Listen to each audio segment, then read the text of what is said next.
learners, welcome to today's online session.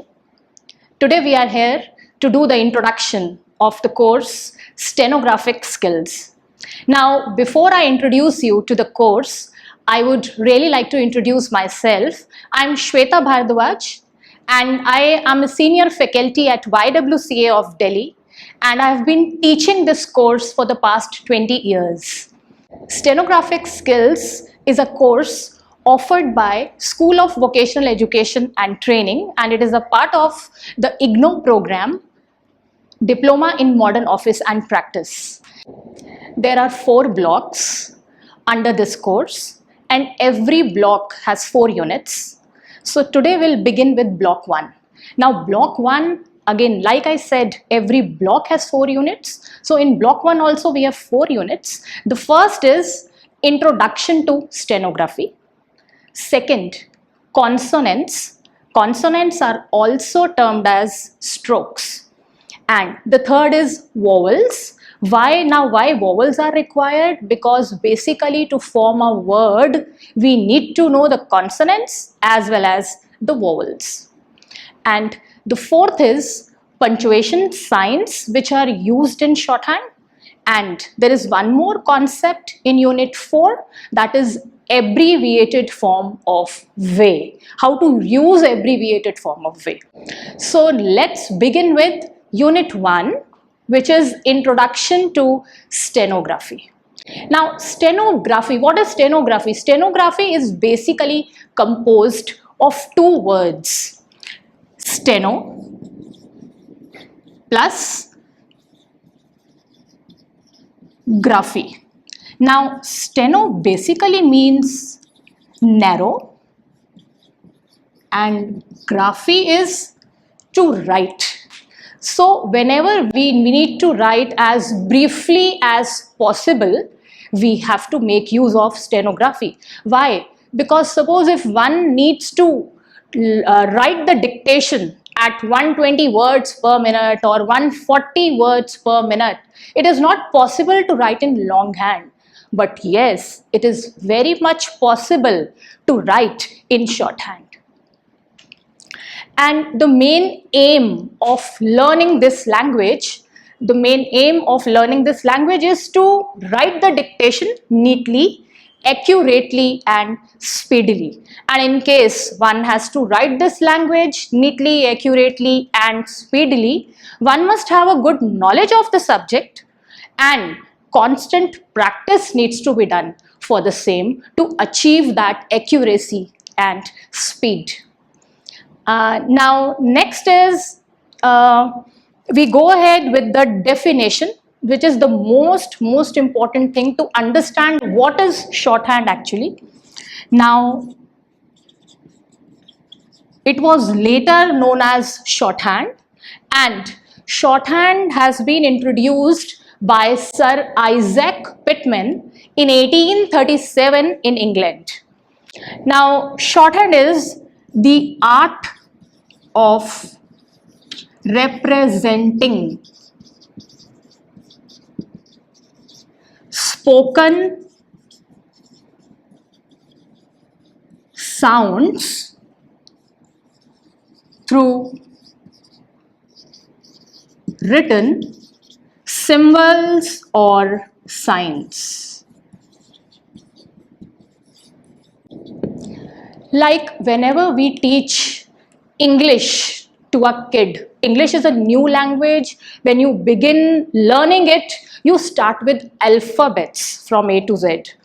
Same way, whenever a shorthand has to be taught, we started with the help of symbols or signs, and these symbols or signs which we use to write the spoken sounds in shorthand are called as consonants,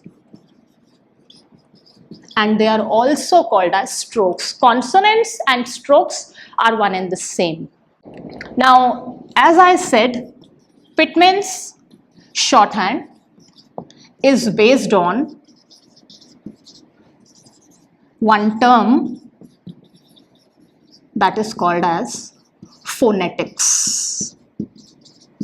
Now the most important thing in shorthand, this term really has a deep meaning because it consists of everything into it actually. How? Now, phonetics is totally based on sounds. Now, it is a system to write the words as they are pronounced. We have nothing to do with the spellings. Now, I'll give you examples here to make you understand what we mean by this term phonetics. Now, see, the first example we take it as calm, C-A-L-M. When we pronounce this in English, we say this word as calm.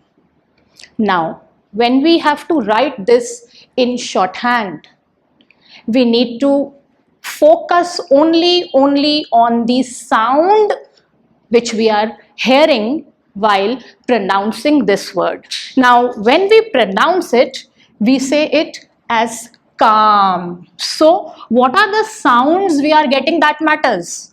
Spellings never matter when we have to write this in shorthand. So, the sound is of k, a, and m. So, what are the signs we are going to use when we write this in shorthand? The sign for k, a, and m. When we join them, we get a word calm. So, this is what we mean by phonetics. This is the difference, basic difference between English language and shorthand language. Now, next example is tome. We pronounce this as tome. Now, the sounds which we hear is t, o, and m. Nowhere we are hearing the sound of this last alphabet B. So, when we write this in shorthand, we'll never use the sign for B. We use the signs for T, O, and M to write this word. So, this is basically what we mean by the term phonetics. Now, one more example we'll do. Last example just to understand it. Knife. Now, knife, N, I, F. That's the only sounds we are hearing. So, we have to focus on what we are hearing. So, N, I, and F. That's it. Neither we are hearing K, nor we are hearing any sound for E. So, we are not going to use the signs for K and E when we write this in shorthand. So, this is what we mean by the word phonetics. So, we need to write each and every word as per the pronunciation. So, we have to focus only the pronunciation. And why I am repeatedly saying it? Because one should be knowing the correct pronunciation also of the words.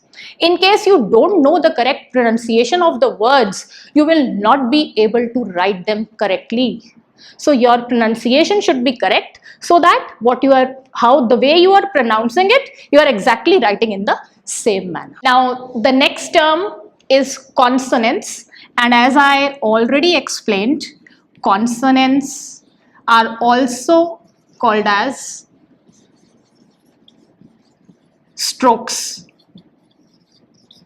Basically, the signs which we use to write in shorthand. Our spoken sounds are written with the help of signs, and these are called as consonants or strokes. Now, we have total 24 consonants, and you need to remember very well the direction of each and every consonant, the way it is written, whether it is light or dark. We'll be discussing what is light and dark. Now, every consonant has its own sound, and no two consonants can produce two sounds. So, one consonant produces one sound, and it is used only for that particular sound. Now, next is we have two types of consonants basically. By two types I mean light and dark. We also call them as thin and thick. Thin and thick consonants. Now again, as we learned, this is based only on phonetics.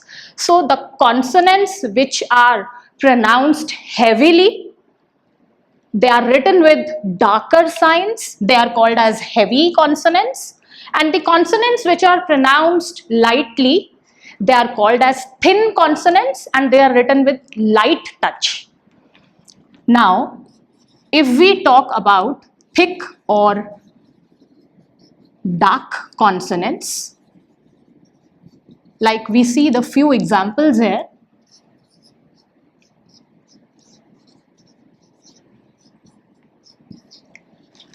These are light consonants. Now when we pronounce this alphabet, we call it as P, T, Ch, F, S. Now we are not emphasizing on the sound while pronouncing them, so they are termed as thin consonants or light consonants, and light consonants are basically written with light stroke, with light touch of a pencil or a pen, whatever we are using to write them in shorthand. And the thin consonants pronounced with a light sound, so they are light consonants. Next is thick or dark consonants, which are written with a dark touch because they are pronounced heavily. For example,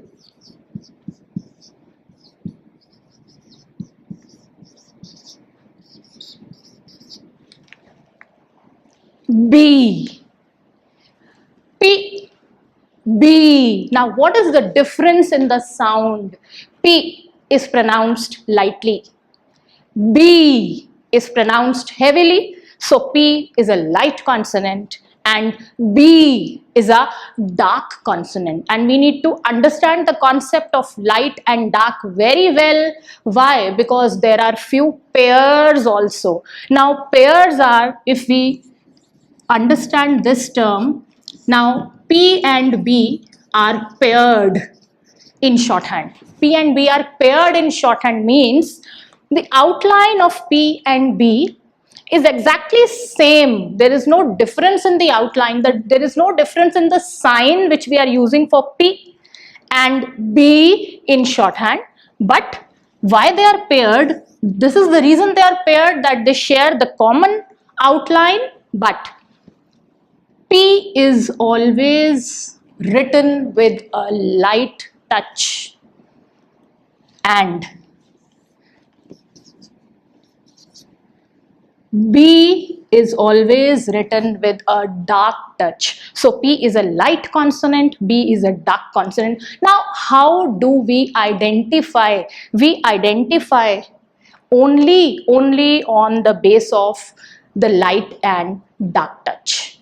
If we are making it as a dark stroke, it will always be transcribed as B, and if we are making the same outline with a light touch, it will always be pronounced as P. Now next is few prerequisites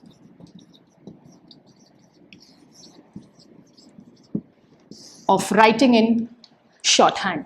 Now prerequisites are basically how you are supposed to sit when you are taking the dictation. Basically you should be sitting posture.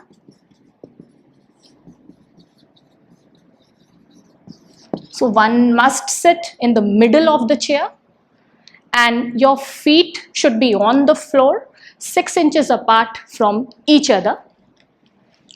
Next is placing of your notebook, or I must say actually notepad, because we need to use the notepad while writing shorthand outlines. Placing of the book is not just in front of the body, it should be in front of the right hand. And next is what exactly to use to write this language. We should be using actually a good fountain pen with a fine nib,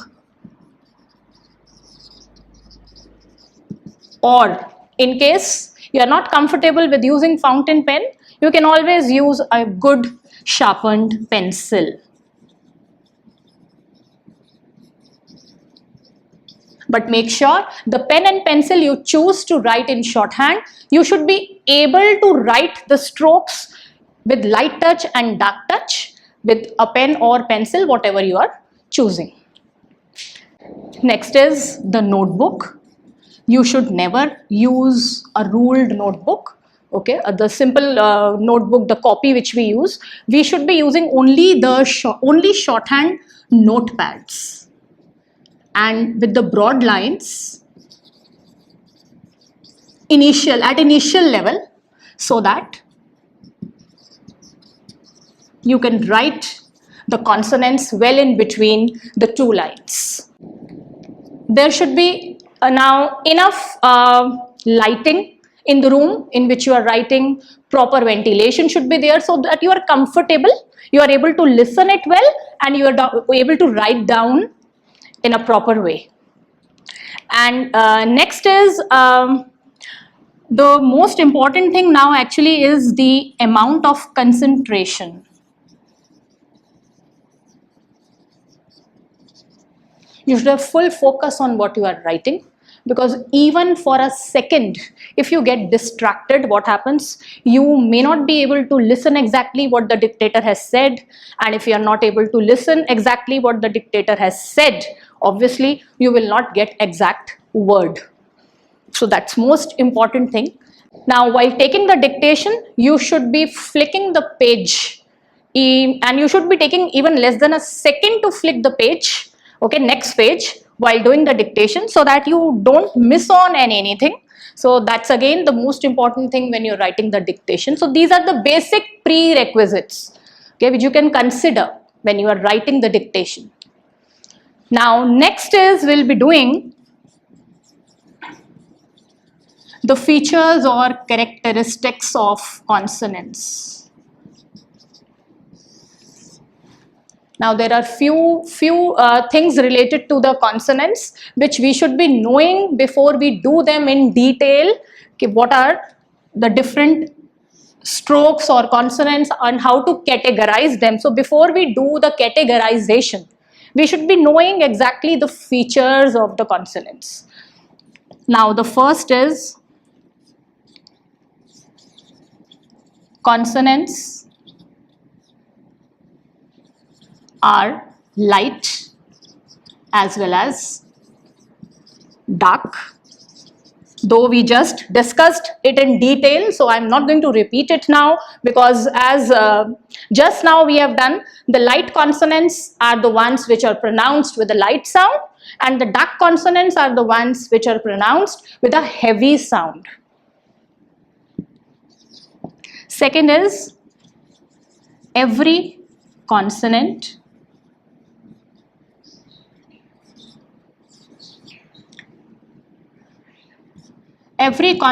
is written as per its direction. Now direction, so now we talk about the different directions in which the consonants can be written. Now there are only 3 directions in which all the consonants are written. The first is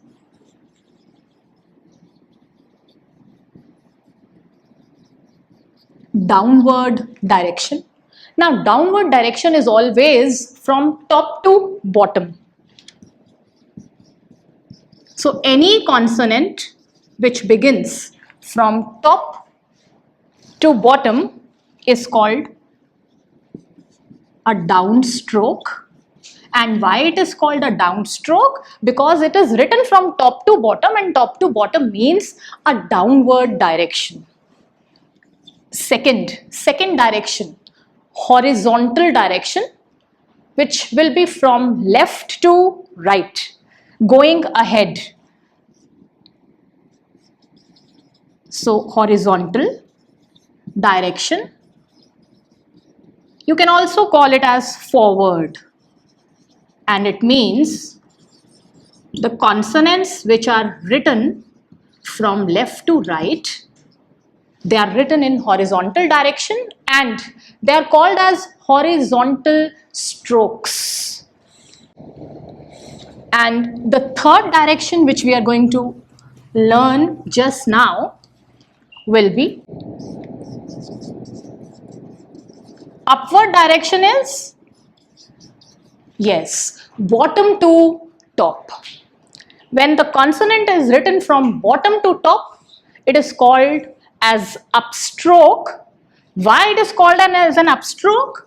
Because it is written in upward direction. Now we talk about the length of the consonants. Now while writing consonants, we should always keep in mind that all the consonants are of uniform length. They have to be of the same length. One consonant cannot be smaller or bigger than the other one. And what is the ideal length of the consonant to be used is 1/6 of an inch. Okay. Next is the consonants are divided into 6 categories, 6 groups or categories according to their sounds, and every consonant represents, and no consonant can produce more than one sound. Now the next feature is the consonants are, as I said, the consonants are divided into 6 groups. Basically, we have 3 directions, that is downward, upward and horizontal. And the consonants are based on 2 geometrical patterns, that is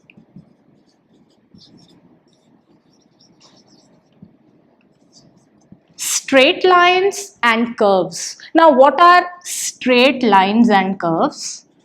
Straight lines, basically a straight line from left to right, a straight line from top to bottom, or a straight line from right to left. This is what we exactly mean by straight lines. And what do we mean by curves? Now, curves is something which is in the form of a curve shape. So, a curve from left to right, a curve can be from top to bottom, and a curve can be from right to left. So consonants are divided into 6 groups based on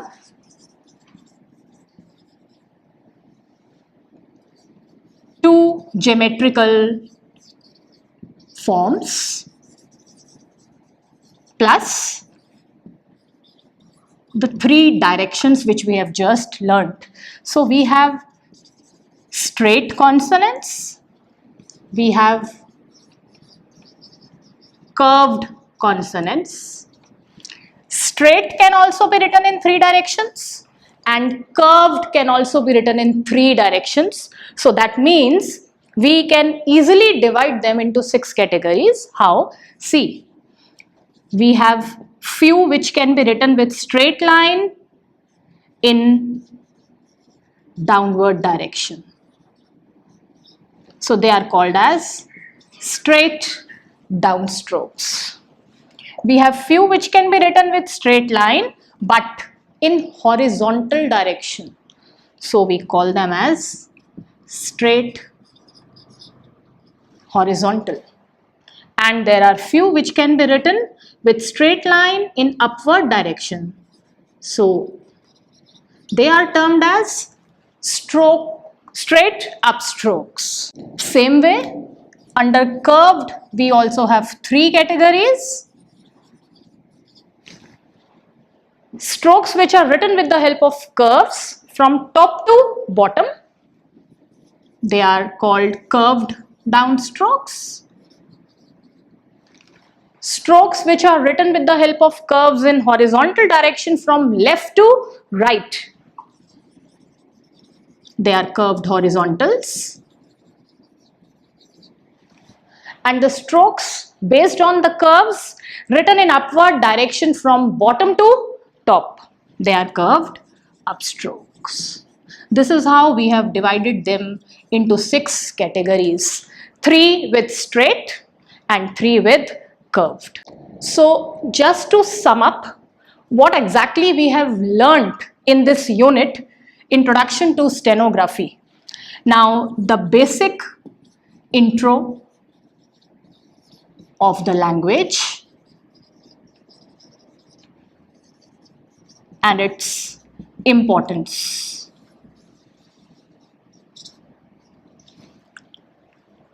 We learnt that yes, this language is required in case one has to write at a very good speed, and to write speedily we can only write in shorthand as compared to longhand.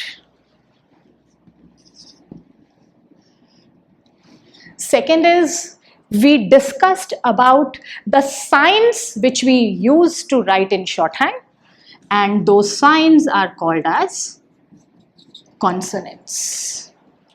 So shorthand is the art of representing spoken sounds through geometrical signs like straight lines and curves. We also discussed about few prerequisites while writing shorthand, and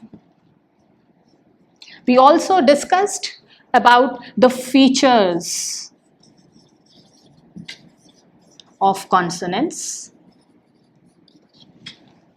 and the most important thing is the term phonetics. As I earlier also said that it has a deep meaning and the whole language is actually based on this term, and phonetics means something which is based on sounds, and only the pronunciation needs to be considered while writing in shorthand. We should never focus on the spellings. As we are focusing in English language on the spellings, we should never focus on spellings in shorthand. We should be focusing only on the sound. Have a good day.